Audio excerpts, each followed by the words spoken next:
Imagine the ultimate betrayer, your closest friend and confidant, the one you trust with your deepest secret, eloping with your wife. Your best friend and husband's closest friend stole your family's treasure and ran away with him. Not only that, your farm, your legacy, your hope, all that put food on your table and clothes over your body, all gone. Betrayal, pain, and loss. A story of love turned sour. Get ready.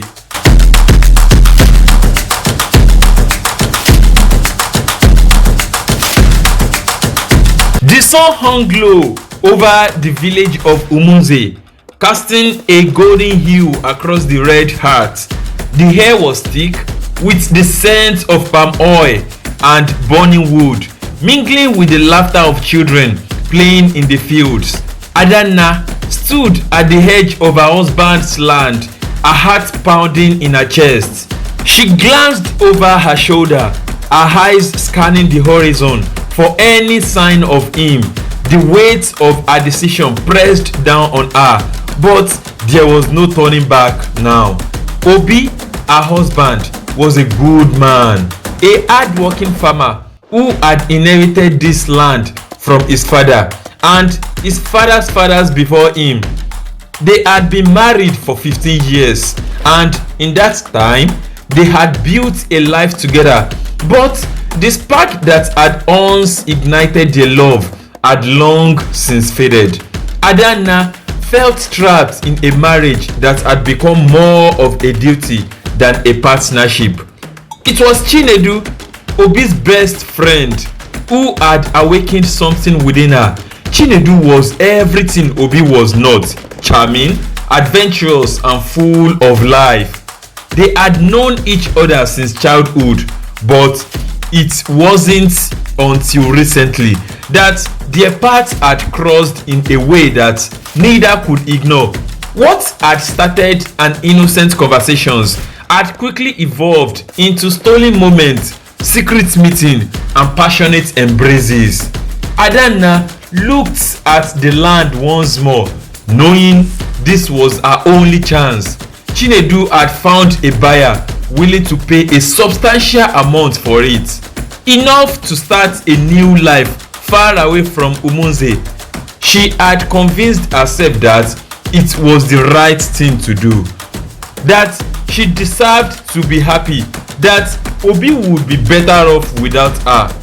She took a deep breath and started walking toward the village square where the buyer was waiting. Chinedu had arranged everything. All she had to do was sign the papers and they would be free.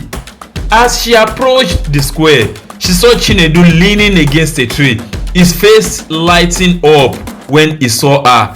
He walked towards her, his steps confident and sure. "Are you ready?" he asked, his voice low and filled with anticipation. Adanna nodded, unable to find the word to express the turmoil inside her. They walked together to the makeshift office where the buyer and a notary waited. The transaction was quick, the paper filled without hesitation. Adanna felt a pang of guilt as she handed over the deed to the land that had been in Obi's family for generations. When it was done, Chinedu took her hand, squeezing it reassuringly. "It's time to go," he said, leading her towards a waiting car.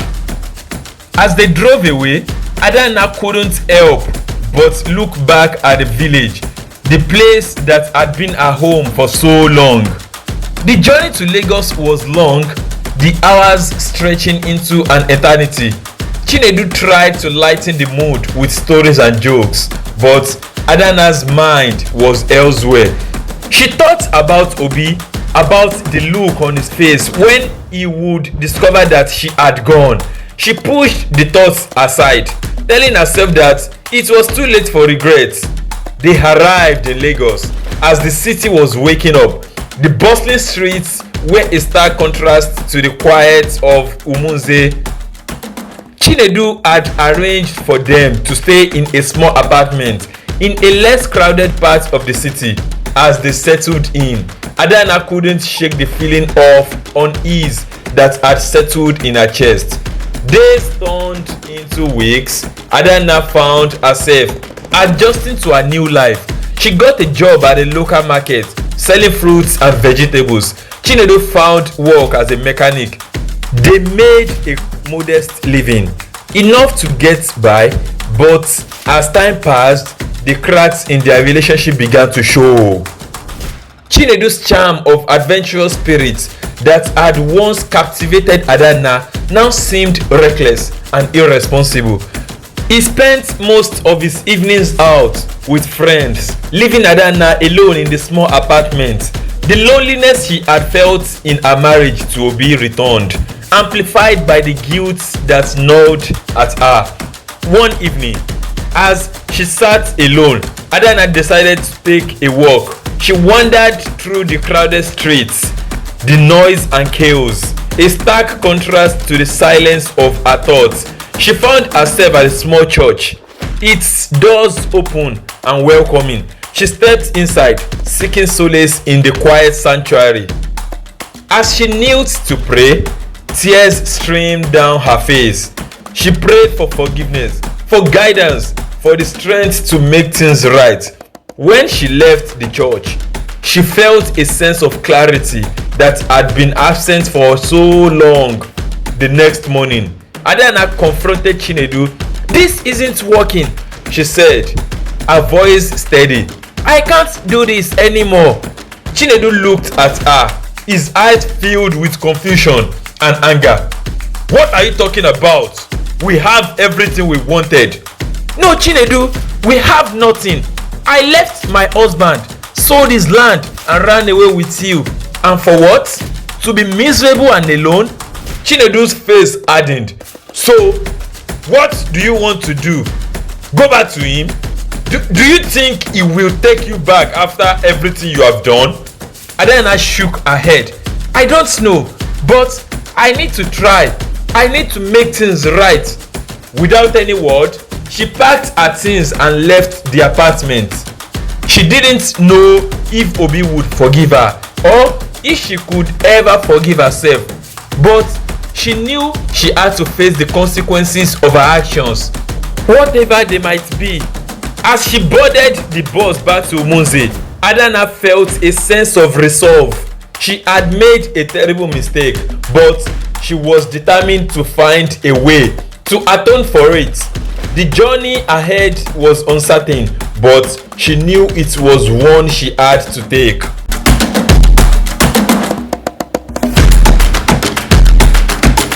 The bus ride back to Umunze was a long and arduous one, with each bump on the road jolting Adana from her thoughts. The countryside rolled by, familiar yet distant, a reminder of the life she had left behind. Her mind raced with the possibilities of what awaited her. Would Obi even speak to her? Would the village shun her for her betrayal? As the bus pulled into the dusty station on the outskirts of Umunze, Adana felt a knot of anxiety tightening in her stomach. She stepped off the bus and looked around, taking in the familiar sights and sounds of the village. It had been months since she left, but nothing had changed. Nothing. The market was bustling with activity. Children ran through the streets and the scent of cooking fires filled the air. Adana made her way through the village, her steps slow and hesitant. She saw familiar faces, some of whom nodded in greeting, some who looked at her with curiosity. Word would spread quickly that she was back. She had to find Obi before the rumors reached him. She walked up the path to their house, her heart pounding in her chest. The house looked the same as it always had, a small, sturdy structure with a thatched roof and mud walls. She hesitated at the door, her hand trembling as she reached for the handle. Taking a deep breath, she pushed it open and stepped inside. Obi was sitting at the kitchen table, his back to her. He turned slowly when he heard the door. His eyes widened in surprise when he saw her. For a moment, neither of them spoke. The silence was heavy, filled with the weight of all that had happened. Adanna, Obi said finally, his voice a mixture of shock and pain. What are you doing here?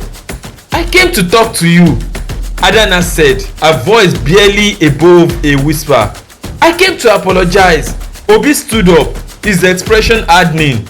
Apologize? After everything you did, you sold our land, Adanna. You left me. Tears filled Adanna's eyes. I know, I made a terrible mistake. I was unhappy and I thought running away with Chinedu was the answer, but it wasn't. I realize now that I was wrong. Obi shook his head, his anger palpable. You think a simple apology can fix this? You betrayed me, Adanna. You betrayed our family. I know, Adanna said, her voice breaking. I know I don't deserve your forgiveness, but I had to try. I had to come back and face what I did. Obi looked at her for a long moment, his expressions unreadable. Finally, he sighed and sat back down. I don't know if I can ever forgive you, he said quietly, but you are right, we need to talk. They sat together at the table. The silence between them filled with years of unspoken words. Adanna told him everything about her feelings of loneliness and frustration, about her affairs with Chinedu, about the guilt that had consumed her since she left. Obi listened, his face a mask of pain and betrayal. When she finished, there was a long silence. Finally, Obi spoke. I don't know if we can ever go back to the way things were, he said, but I appreciate your honesty and I think we both need the time to heal. Adanna nodded, tears streaming down her face. Thank you, Obi. I understand. I will give you all the time you need. Obi stood up and walked to the door. You can stay here for now, he said, but I need space. I'll be staying with my brother for a while. Adanna watched him leave, her heart heavy with regret. She knew the road to forgiveness would be very long and difficult, but she was determined to make amends. She had taken the first step by coming back, and now she had to find a way to rebuild the trust she had shattered.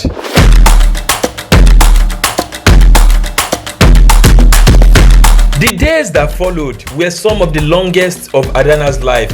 She spent her time trying to find ways to make herself useful around the house and the village. She cooked, cleaned, and tended to the small garden behind their home. She hoped that her actions would speak louder than her words, that her efforts would show Obi she was committed to making things right. The villagers watched her with a mix of curiosity and suspicion. Some whispered behind her back, while others were more openly hostile. Adanna bore their scorn with quiet dignity, knowing she had earned their distrust. Her only solace came in the form of few who offered her kindness, like Mama Nkechi, the village midwife, who stopped by with fresh vegetables and words of encouragement.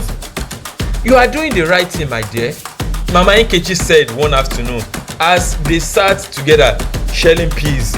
It won't be easy, but you must be patient. Obi is a good man. He just needs time to heal. Adanna nodded, grateful for the word of the older woman's support. Thank you, Mama Nkechi. Your words means a lot to me. Meanwhile, Obi remained distant. He had taken up residence with his brother, Chukwudi, who lived on the other side of the village. Adanna saw him occasionally in the market or at village gatherings, but their interactions were brief and formal. She missed him terribly, but she understood that he needed space. One evening, as Adanna was preparing dinner, there was a knock on the door. She opened it to find Obi standing there, his expression unreadable. "Can we talk?" he asked. Adana nodded, stepping aside to let him in. They sat at the kitchen table, the same place where they had shared so many meals and conversations over the years. The familiarity of the setting made the moment even more poignant. "I have been thinking a lot," Obi began, his voice steady but filled with emotions. "About us, about everything that happened. It has been very hard. Adana, I won't lie, but I have also been thinking about our life together. Before things went wrong, we were happy once, weren't we?" Adana nodded, her eyes filled with tears. "Yes, we were. I don't know when or how things changed, but I never stopped loving you. Obi, I just lost my way." Obi took a deep breath, his gaze fixed on the table. "I know I wasn't always the best husband. I got caught up in the farm, in providing for us, and I forgot about the little things that mattered. I took you for granted, and for that, I am sorry." Adana reached across the table, taking his hand in hers. "We both made mistakes, but I am willing to do whatever it takes to make things right. I want to earn back your trust, Obi. I want to be the wife you deserve." Obi looked up, his eyes meeting hers. "It's not going to be easy. There will be days when the pain and anger are too much to bear, but if you are willing to try, then so I am." Adana's heart swelled with hope. "I am, Obi, I am." They sat in silence for a moment, the weight of their words settling between them. It was a fragile truce, but it was a start. The next few weeks were a delicate dance of rebuilding trust and finding their way back to each other. Obi moved back into their home, though he still kept some distance. They took things slowly, sharing meals, working on the farm together, and talking late into the night about their hopes and fears. One afternoon, while they were planting yams in the field, Obi spoke. "I have been thinking about the land you sold. It was a part of my family for generations. Losing it felt like losing a piece of me." Adana paused, her hands dirty from the soil. "I know, Obi. I have been trying to find a way to get it back. I saved some money from my job in Lagos, and I have been speaking to people in the village. There is a chance we could buy it back, but it won't be easy." Obi looked at her, surprised. "You would do that?" "Yes," Adana said firmly. "I know I can't undo what I have done, but I can try to make things right. I want us to have a future, Obi. And I want to start by restoring what I took from you." They worked together to raise the money, cutting expenses and selling off unnecessary items. Adana took an extra work in the market, and Obi picked up odd jobs around the village. Slowly, their efforts began to pay off, and they were able to save enough to approach the newer owner of the land. The negotiations were tense, but ultimately they managed to reach an agreement.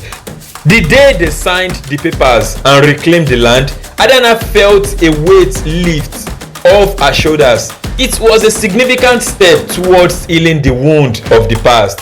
With the land back in their possession, Obi and Adana threw themselves into farming with renewed vigor. The work was hard, but it was also healing. They found a new rhythm, a partnership forged through sweat and determination. As the months passed, the villager began to notice the changes in Adana and Obi. The whispers and cold stares gradually turned into nods of approval, and even smiles. Mama Nkechi's visits became more frequent, and other villagers started to reach out, offering support and encouragement. One evening, as they sat together on the porch, watching the sunset over their land, Obi took Adana's hand. "We have come a long way, haven't we?" "Yes, we have," Adana replied, her heart full of gratitude. "Okay, I have been thinking," Obi said, his voice thoughtful. Maybe it is time we start thinking about expanding our family. We have been through so much, but I believe we are stronger for it. I want to build a future with you, Adana. A family. Tears welled up in Adana's eyes. I want that to be more than anything. Their journey was far from over, but they were no longer lost. They had found their way back to each other, and together they were ready to face whatever the future held.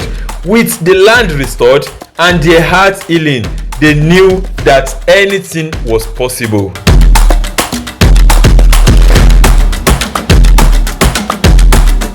Months turned into years, and the seasons cycled through their family patterns. Adana and Obi's farm flourished, and so did their relationship. They faced challenges as all couples do, but they faced them together with the strength and resilience they had gained through their shared struggles. The village of Umunze became a place of new beginnings for them. The land they had reclaimed provided not only sustenance but also a sense of pride and accomplishment. Their hard work paid off, and the farm grew, producing bountiful harvests that they shared with their neighbors. Their generosity and dedication did not go unnoticed, and the villagers' respect for them grew. One of the most significant challenges in their lives came with the arrival of their first child, a baby girl they named Amara. Her birth brought immense joy and renewed purpose to Adana and Obi. They doted on her, marveling at every milestone and cherishing her every moment. Amara's laughter filled their home, a constant reminder of the love and hope that had brought them through their darkest days. As Amara grew, so did their family. 2 years later, they welcomed a son, Chinedu, named after Obi's father. The children became the center of their world, and Adana and Obi found a deep sense of fulfillment in raising them. They taught Amara and Chinedu the values that had guided them through their own lives: hard work, honesty, and the importance of family. One warm evening, as the family gathered for dinner, Amara looked up at her parents with wide, curious eyes. "Mama, Papa, can you tell us the story of how you met?" Adana and Obi exchanged a glance, smiling at the innocence of their daughter's question. "Of course, my dear," Adana said, her voice gentle. "It was many years ago, long before you were born." As they recounted the story of their courtship, their struggles, and their ultimate reconciliation, they were reminded of how far they had come. The tale was not just a story of love, but of resilience, forgiveness, and the power of second chances. In the years that followed, Adana and Obi continued to build their life together. They faced new challenges, but they faced them with the same determination and unity that had seen them through the toughest of times. They became pillars of their community, known for their generosity, wisdom, and unwavering commitment to each other. Their children grew up in a home filled with love and laughter, learning from their parents' example the importance of family, hard work, and forgiveness. Amara and Chinedu thrived, carrying forward the legacy of resilience and hope that had defined their parents' journey. As they sat together one evening, watching the sunset over their land, Adana turned to Obi, her heart full of gratitude. "We've built a beautiful life, haven't we?" Obi nodded, his eyes reflecting the golden light of the setting sun. "Yes, we have, and it's all the more precious because of the struggles we have faced and overcome together." Adana leaned onto him, feeling the warmth of his embrace. "I wouldn't trade it for anything." Obi kissed the top of her head, his voice filled with love. "Neither would I, Adana, neither would I." And so, in the village of Umunze, Amidst the fields of their farm, Adanna and Obi continued their journey together, a testament to the enduring power of love, forgiveness, and the unbreakable bonds of family.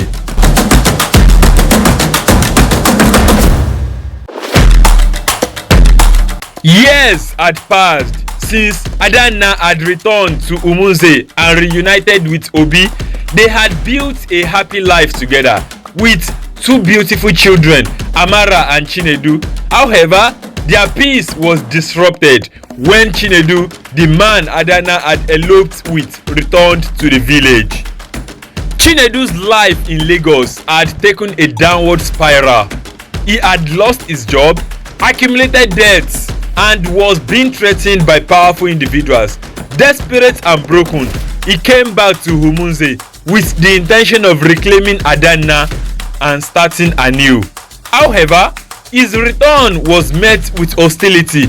Obi, who had forgiven Adanna and taken her back, was not willing to let Chinedu disrupt their life again. Adanna too was hesitant to rekindle her relationship with Chinedu, especially since she had built a new life with Obi. But Chinedu was determined. He began to cause trouble in the village, spreading rumors and lies about Obi and Adanna. He even went as far as to claim that Amara, Adanna's first child, was his own, not Obi's. Adanna knew this to be true, but she had kept it a secret from Obi to avoid hurting him. As Chinedu's footsteps echoed through the village, a sense of unease settled over the residents of Umunze. His return was a storm cloud on the horizon, threatening to unleash a torrent of trouble. Adanna's heart raced with every step, her mind torn between the life she had built with Obi and the secret she still kept hidden. Chinedu's eyes blazed with a desperate intensity as he confronted Adanna in the market. "You owe me!" he snarled, his voice low and menacing. "You owe me for the life I lost, for the dreams I abandoned, and I will collect no matter the cost." Adanna stood firm, her voice steady despite the tremors within. "I owe you nothing, Chinedu. Our past is just that. Past.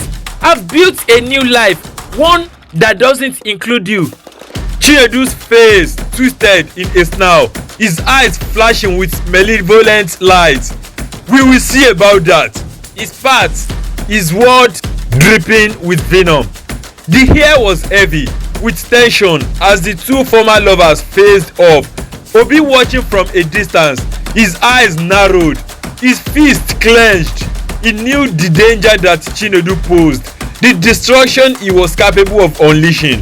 And then, in a flash of violence, Chinedu struck. Adanna's cry of pain echoed through the market, sending shoppers scattering. Obi sprinted towards her, his heart pounding in his chest. But he was too late. Adanna lay on the ground, her eyes glassy, her breathing shallow.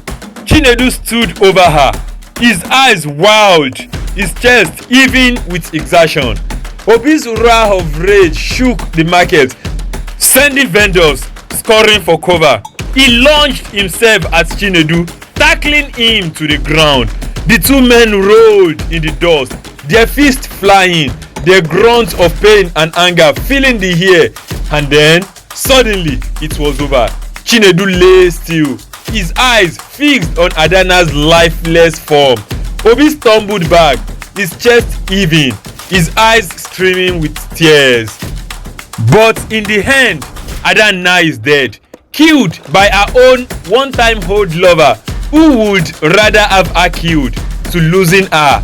The village was silent, frozen to shock and horror. The only sound was Obi's anguished cry, echoing through the market, a lament for the loss of his beloved Adanna. The sun dipped below the horizon, casting the village in a dark, ominous night. The storm cloud that had been Chinedu's return had unleashed its fury, leaving destruction and death in its wake. And as the villagers slowly came to life, their whispers and murmurs filling the air. One question hung like a spectre over the village: what would happen next?